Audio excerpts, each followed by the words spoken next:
Coba lihat anak-anak kita sekarang, Pak. Nauzubillah min zalik. Sedih kita lihat anak-anak kita, Pak. Baru diberitahu satu, sudah 10 keluar dari mulutnya. Nah, sekarang pertanyaan, kenapa anak-anak kita begitu? Kenapa kira-kira? Apakah sepenuhnya salah anak? Tidak. 90% salahnya orang tua mendidik anak kita. Salah. Salah dari mendidik. Silakan baca hasil penelitian psikologi pendidikan. Silakan baca tulisan-tulisan di koran, di majalah tentang proses pendidikan. Silakan. Tapi keliru dan sesat ketika Bapak Ibu tidak buka Quran, khususnya surah Luqman untuk mendidik anak. Kita baca riset rujukan dari Eropa, rujukan dari Amerika. Tapi kita tidak pernah buka Quran dalam mendidik anak. Hakul yakin, kalau kita jauhi Quran mendidik anak, maka anak kita bisa jadi cerdas, bisa jadi jabatan tinggi, tapi tidak tahu sopan santun kepada orang tuanya. Kan orang tua kita sekarang merasa hebat kalau anaknya pintar bahasa Inggris. Ustadz, itu anaknya hebat betul tetangga saya. Kenapa? Itu belum SD itu Ustadz sudah lancar bahasa Inggris. Apa hebatnya? Banyak yang begitu. Masa banyak Ustadz? Silakan bapak-bapak ke Inggris. Tanya Pak Menteri. Tanya Pak Menteri. Itu anak-anak di Inggris dari kecil dia bahasa Inggris, Pak. Bener. Ayo. Meskipun dia lancar bahasa Korea, bahasa Inggris. Kalau berdoa, dia pakai bahasa Inggris. Oh my God, please help me, my mother. Pasti dia pakai bahasa Bugis juga kalau dia orang Bugis. Ya kan? Ngapain, Pak? Maka didik anak kita Quran kembalinya. Satu kisah. Rasulullah ke suatu tempat. Dalam perjalanan ke tempat tersebut, Nabi melewati pemakaman. Nabi lalu bersabda, langkahkan kakimu dengan cepat ketika lewat pemakaman. Seluruh sahabat mempercepat langkahnya. Sampai Nabi di tujuan. Selesai urusan, balik lagi dengan rute yang sama. Lewat di pemakaman, seluruh sahabat melangkahkan kaki dengan cepat. Karena tadi diperintah cepat, tanpa perintah Nabi, percepat langkah. Nabi katakan, tidak usah, kau santai aja jalan. Ya Rasulullah, tadi pergi disuruh cepat, sekarang kau tidak. Kata Nabi, tadi itu, andai kau diberi telinga seperti pendengaranku. Tadi itu waktu pergi disiksa orang dalam kubur. Saya tidak mau lama-lama mendengarnya. Tidak tega saya mendengar dia disiksa, maka saya mau jauh supaya saya tidak dengar. Waktu pulang tidak lagi. Kenapa? Saya dengar berita dari Jibril. Allah perintahkan, hentikan siksaanmu wahai penyiksa di kubur. Tidak mungkin saya siksa orang tuanya di kuburnya. Sementara anaknya di dunia lagi belajar mengaji membaca basmalah. Bismillahirrahmanirrahim. Baru kalimat basmalah dia baca anaknya. Allah sudah katakan berhenti kau siksa anaknya, orang tuanya. Nabi tidak mengatakan, saya dengar anaknya kursus bahasa Inggris. Anaknya kursus aritmatika. Anaknya kursus komputer. Tidak. Tapi apa? Quran. Maka didik anak kita Quran. Ya Pak ya, itu dosa anak-anak yang masih sekolah. Kalau kita ini yang sudah punya istri, model durhakanya, nah seperti tadi, lebih takut sama istrinya daripada ibunya. Ada di sini bapak-bapak takut sama istri. Berhenti kau jadi laki-laki kalau takut sama istri. Apa mau takut? Nah kita setengah mati cari ikan uang. Saya serius ini Pak Menteri. Coba lihat Pak. Dari pagi kita keluar mikir untuk istri. Supaya dia bisa beli emas. Supaya dia bisa pakai kudung yang bagus. Supaya dia bisa pakai tas yang mewah. Supaya dia bisa pakai sepatu yang up to date. Semua kita pikir itu. Mana pernah istri kita mikirkan kita bagaimana supaya kita pakai berlian? Tidak pernah. Kita pikir itu Pak. Bukan cuma di dunia, sampai di akhirat. Makanya tidak masuk akal saya kalau ada suami takut sama istrinya.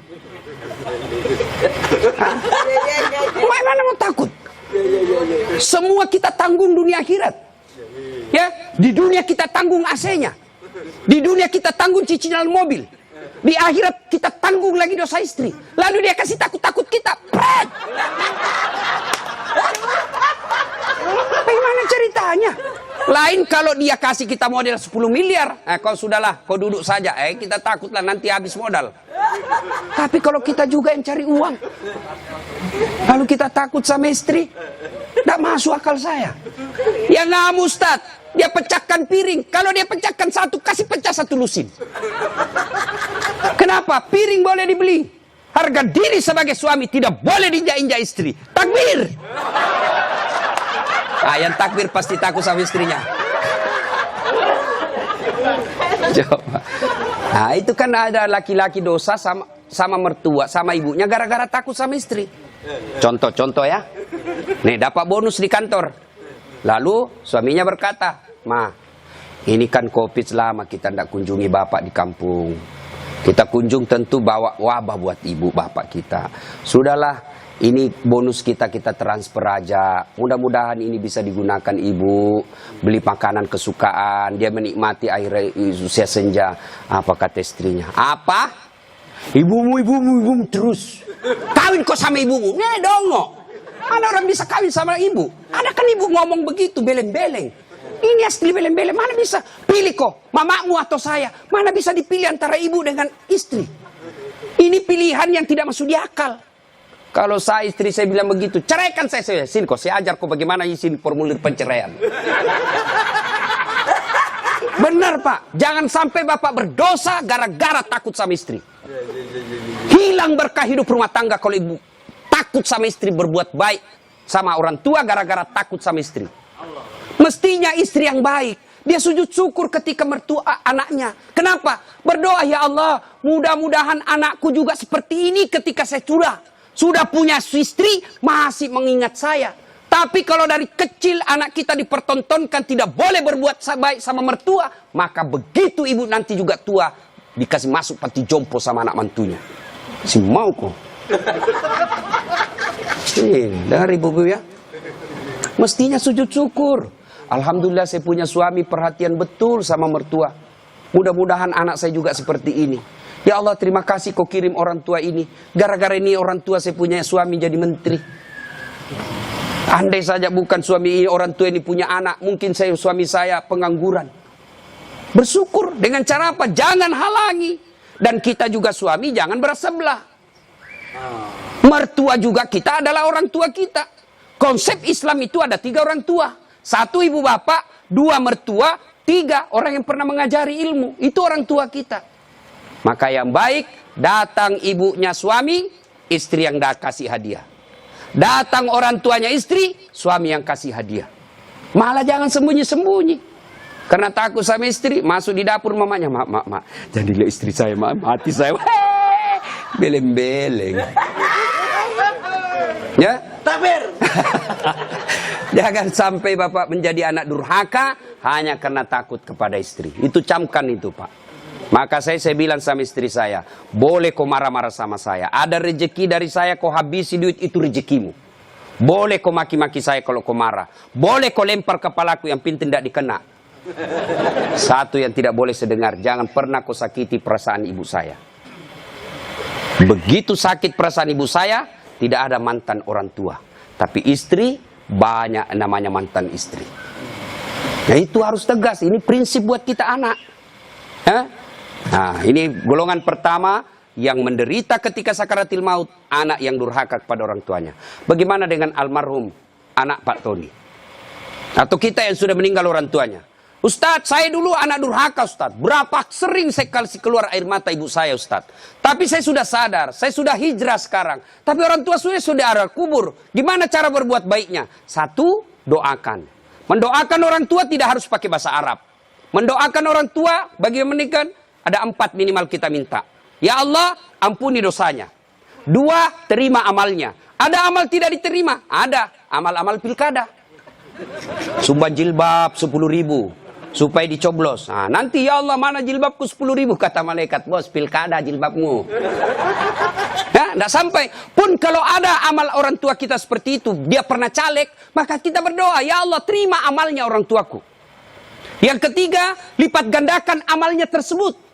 Dan yang keempat, lapangkan alam kuburnya, jadikan kuburnya menjadi taman-taman sorga. Lalu tutup dengan doa yang ada Al-Quran, Allahumma ghafirli wali walidayya warhamhuma kama rabbayani shaghira. Doakan. Yang kedua, cara berbuat baik kepada orang tua semeninggal adalah bersedekah atas nama orang tua. Saudara-saudara sekalian, saya sebagai anak pertama, ini memang ada hak waris kita. Rumah ini kita 4 bersaudara, kita punya hak waris. Tapi inilah peninggalan Bapak yang beliau sejak jadi pegawai sampai pensiun mencicil rumah ini. Tidak elok rasanya begitu meninggal, beliau tidak menikmati rumah ini. Lebih baik rumah ini kita jual, kita belikan beliau jadikan masjid. Setengah dari ini warisan barulah kita bagi. Bagaimana adik-adik? Setuju? Setuju, Kak. Biasa kalau ada begini istri yang menghasut. Apa kek? Kau kan anak pertama, masa kau mau diatur sama adikmu? Dongo ini. Itu biasa itu begitu. Jadi penghasut. Bersedekah atas nama orang tua. Ada lagi yang berkata tidak sampai kalau sudah meninggal Ustaz.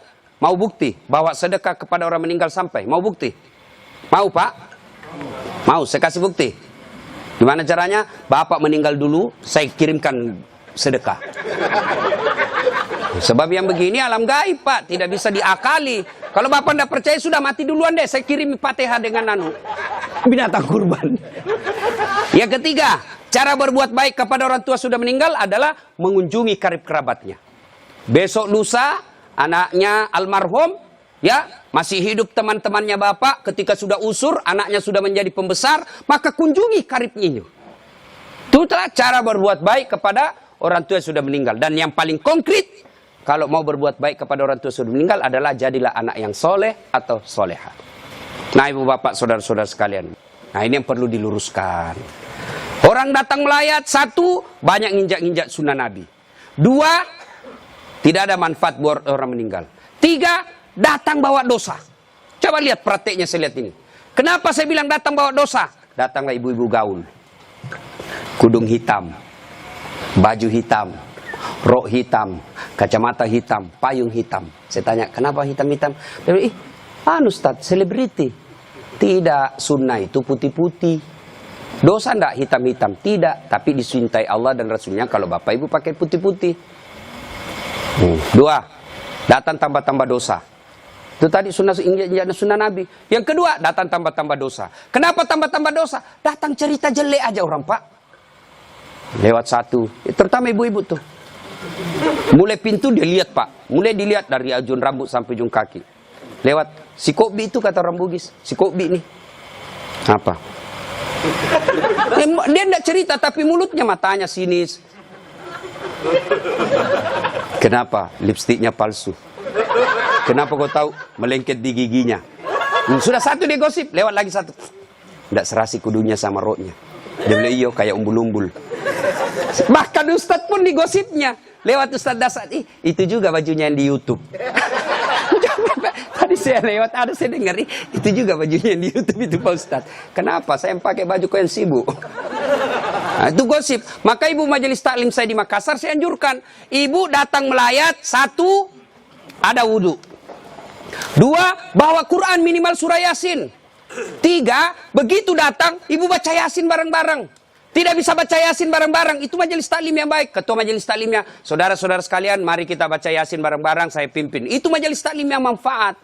Bukan ngurus baju seragam. Apalagi memanfaatkan pilkada. Pak, anggota majelis taklim saya 300, Pak. Tapi amban, Pak. Tapi minta tolong seragam, Pak, ya. Ada juga majelis taklim memanfaatkan begitu proposal banyak ketika pilkada. Nah, maka majelis taklim yang bagus, ada orang wafat, pimpin tahlilan. Sudah itu, tidak bisa baca Yasin, Ustaz. Sudah, baca Al-Fatihah. Buru-buru, Ustaz. Sudah, baca Qul Huwallah 3 kali. Masih juga buru-buru, Ustaz. Sudah tidak tahu baca itu semua, Ustaz. Sudah, baca saja. La ilaha illallah, la ilaha illallah, la ilaha. Itu aja kita ulang-ulang selama kita melayat. Itu pun tidak bisa, Ustaz. Ya sudah, kau diam saja. Tidak bisa juga diam, Ustaz. Ya cepat kau pulang. Daripada tinggal bawa dosa saja. Nah, sudah. Yang ketiga, kenapa tidak ada manfaat buat orang meninggal? Tidak ada yang sholat jenazah. Bagaimana orang lain mau sholat jenazah? Keluarganya aja tidak ada sholat jenazah. Mantunya sibuk ngurus ambulans, iparnya sibuk ngurus tenda, anaknya sibuk ngurus konsumsi. Tidak ada ikut sholat jenazah. Orang lain yang sholat jenazah. Orang lain belum tentu ikhlas. Banyak yang sholat, Ustaz. Kenapa banyak? Karena bapaknya menteri. Jadi tidak ikhlas orang. Tapi coba kalau keluarganya, pasti ikhlas. Saya hampir jarang sekali melihat ibu-ibu sholat jenazah. Jarang. Maka jangan heran ketika ibu meninggal, sedikit juga yang sholat jenazah. Kenapa? Karena waktu hidup, jarang dia sholat jenazah. Maka wafatnya pun sedikit yang sholat jenazah. Ustaz tidak muat rumahnya, Ustaz. Di teras. Ustaz tidak ada air. Tayamum. Ustaz tidak ada air. Boleh tidak wudhu. Imam Syafi'i mensyaratkan wudhu. Imam Ahmad boleh tidak wudhu. Karena itu bukan sholat. Dia hanya doa. Saya tidak tahu bacanya, Ustaz. Ikut saja sama imam. Yang penting takbir 4 kali, jangan ruku. Kalau bapak ruku, siap-siap malu sendiri. Nah, ini cerita, wallahu alam benar atau tidak. Cerita ini takbir imam. Allahu Akbar, takbir juga dia, Allahu Akbar. Takbir kedua imam, Allahu Akbar, dia ruku. Dia, kenapa saya sendirian ruku ini? Takbir ketiga imam, dia sekalian sujud deh. Dia sujud. Pas selesai sholat ditanya, kenapa kau sujud? Dia bilang, ini orang banyak sekali dosanya. Tidak diampuni kalau tidak ruku. Supaya habis sekalian, ya sekalian saya sujud. Ini jawaban orang kepepet. Nah, ibu bapak, saudara-saudara sekalian. Ya, habis baterainya. Ibu bapak yang saya muliakan. Masuklah, diantarlah kita. Diantar ini lagi yang banyak kadangkala mempermalukan Islam. Saya tidak tahu kalau di sini. Saya melihat kalau di daerah sebagian Makassar, Pak, orang meninggal, kala-kala demo, Pak. Naik di mobil, dia putar bajunya, orang mati, wah, minggir. Sampai mobilnya orang dilempar, jangan begitu. Ngapain buru-buru? Jadi sebelum diantar jenazah, keluarga yang berduka pidato. Terima kasih Bapak Ibu sudah memberikan kami dukungan moral. Tapi tolong jangan mempermalukan kami di jalan. Jangan lagi menambah duka kami dengan mengganggu pengguna jalan yang lain. Saya kalau pergi mengajar, tiba-tiba jenazah di mobil jenazah, bagus cara pengantarannya, saya minggir Pak, saya kirimkan Fatihah. Kirim Fatihah untuk Rasulullah, saya ikutkan jenazah yang diantar. Tapi kalau menakutkan, tidak ada yang mau doakan. Ya? Ngapain buru-buru? Ngapain buru-buru? Kan ada lagi yang paham, tidak tahu dari mana dia belajar. Katanya kalau terlambat disiksa. Bagaimana ceritanya? Kalau dilewati 5 manu, disiksa orang meninggal. Orang meninggal kalau dia... Itu orang sholat, bagi orang yang hidup, orang meninggal, tidak bakal dia disiksa gara-gara dia terlambat dikubur. Ngapain buru-buru? Itu juga sudah ada liangnya sudah siap. Semua apa perluan pemakaman sudah siap. Apalagi kalau ada wasiat orang yang meninggal. Jangan kau kubur saya sebelum anakku datang dari Amerika. Wajib kita tunggu. Itu wasiat. Ada 7 kewajiban orang hidup terhadap orang mati. 1 diantaranya wasiat. Kecuali wasiatnya bertentangan agama atau melanggar mengandung mudarat. Misal, jangan pernah kau kuburkan saya di tempat kopi. Kuburkan saya di kampung. Tapi keputusan pemerintah karena dia wafat karena COVID, ya boleh tidak diamalkan wasiatnya. Kenapa? Karena dia mengandung mudarat. Atau dia bilang kuburkan saya di kampung. Tapi begitu mau dikuburkan ada badai, tidak bisa nyebrang pulau. Boleh itu karena di luar kemampuan kita. Atau besok-besok saya meninggal kasih narkoba di atas kuburku. Karena dia pecandu narkoba. Tidak boleh itu Pak, melanggar ya. Jadi Bapak, saudara-saudara sekalian. Nah, sampailah kita di pemakaman. Nah, ini juga yang perlu diluruskan. Berapa banyak orang yang sampai pemakaman tidak melaksanakan sunnah Rasul. Diajarkan begitu sampai pemakaman, ucapkan Assalamualaikum ya ahlal kubur. Ya, tidak tahu itu cukup. Semoga keselamatan bagi kemuliaan ke semua penghuni kubur. Insya Allah saya ikut menyusulmu. Nah, ada lagi pelanggaran yang kita lakukan apa? Menginjak-injak batu nisan. Tidak boleh sama menduduki batu api neraka itu Pak. Ada yang sampai duduk sambil merokok di atas batu nisannya orang. Tidak boleh. Pemakamannya padat Ustadz. Bapak tidak usah masuk. Cukup yang memikul. Bagaimana yang memikul Ustadz? Boleh karena dia darurat. Karena kalau satu langkah jatuh Pak, jatuh jenazah. Sudah dimakamkan? Nah, sudah selesai. Kembalilah pemakam. Ya, tinggallah kita. Bapak merantau ke Papua. Tidak nyaman di Papua, kembali ke kampung, Sulawesi Tenggara. Merantau lagi ke Surabaya, di Surabaya tidak nyaman, kembali lagi ke kampung. Merantau lagi ke Makassar, Makassar tidak nyaman, kembali lagi ke kampung. Masih ada pilihan.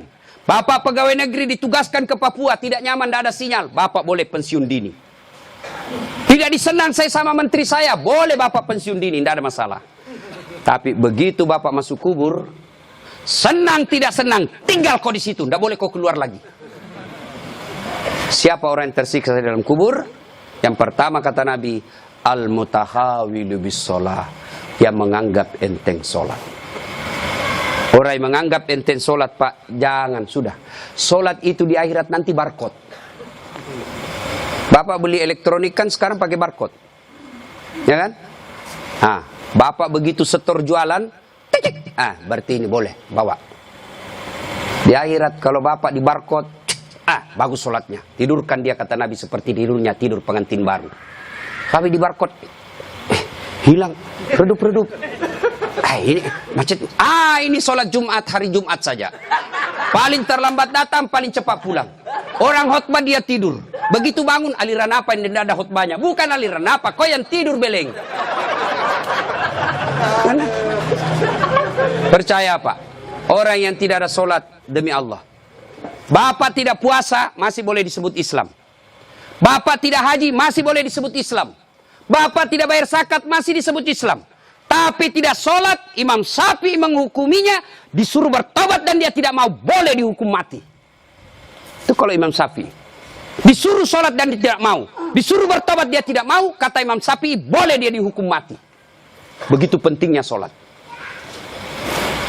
Ketika Allah perintah puasa, ayat saja turun. Allah perintah haji, ayat saja turun. Allah perintah zakat, ayat saja turun. Allah perintah sholat, tidak boleh ayat turun. Rasulullah dijemput oleh 4 malaikat menghadap kepada Allah. Kenapa? Ini perintah penting. Diberikan perintah sholat. Pak Menteri, ada himbauan kepada seluruh kepala daerah se-Indonesia, hanya berupa himbauan cukup WhatsApp dalam grup.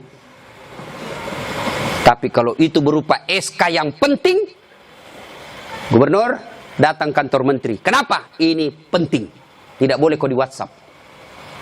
Sholat demikian pentingnya, sehingga Nabi harus diundang menghadap. Itulah disebut Isra dan Mi'raj. Bapak kerja jadi Grab, jadi menteri. Munafik kalau bapak katakan, bukan untuk dunia saya. Bohong. Kita bekerja apapun profesi kita untuk memperbaiki dunia. Lalu siapa yang punya dunia? Allah subhanahu wa ta'ala. Artinya, mustahil dunia dalam genggaman. Kalau yang punya dunia bapak jauhi. Saya kasih contoh. Saya akrab dengan Pak Menteri. Saya datang ke Jakarta. Pak Menteri, saya mau jalan-jalan Jakarta ini, tapi tidak ada mobilku Pak Menteri. Kata Pak Menteri, aman terkendali Ustadz. Pak Menteri telepon ajudan. Ajudan, siap Pak Menteri. Itu ada Ustadz Dasat, kau jemput dia. Nanti dikena lagi kita di ceramah. Kau jemput dia. Kasih mobil yang bagus, kasih pengawalan, jangan lupa kasih pembeli pulsa. 1 jam kemudian datang ajudan. Tapi Pak Ustadz, kiriman Pak Menteri. Aman, selesai masalah saya di Jakarta. Kenapa? Saya akrab sama Pak Menteri. Anda dari Makassar, tidak pernah ketemu, tidak pernah silaturahmi, tidak pernah didengar namanya, tidak pernah lihat. Assalamualaikum Pak Menteri. Boleh pinjam mobilnya? Siapa ditelepon Pak Menteri? Ajudan? Bukan. Siapa? Kapolres. Tangkap itu, penipu. Tidak pernah ketemu pinjam mobil. Pasti penipu itu. Demikian juga dengan Allah. Bapak tidak pernah sholat, tiba-tiba sakit, ya Allah, saya sudah capek sakit, ya Allah, sembuhkan penyakitku. Allah berfirman, malaikat, karena dia sudah capek, sekali cabut nyawanya. Sholat Pak. Apa alasan Bapak tidak mau sholat? Coba bilang, ayo malas sholat ini. Ayo, bilang kok apa, saya tantang kok ini hari. Paling ibu-ibu haid, 3 kali haid 1 bulan. Kenapa tidak sholat? Lagi mens. Kenapa tidak sholat? Datang bulan. Kenapa sholat? Iya, halangan. Itu aja, semua itu 3 kali 1 bulan.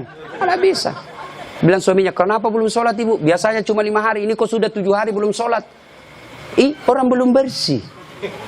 Masih ada sedikit-sedikit. Dia bilang suaminya, kok bohong ya? Apa bohong? Saya kasih lihat kau. Beleng-beleng. Apa kasih lihat dong kok? Apalagi ibu-ibu banyak tidak sholat.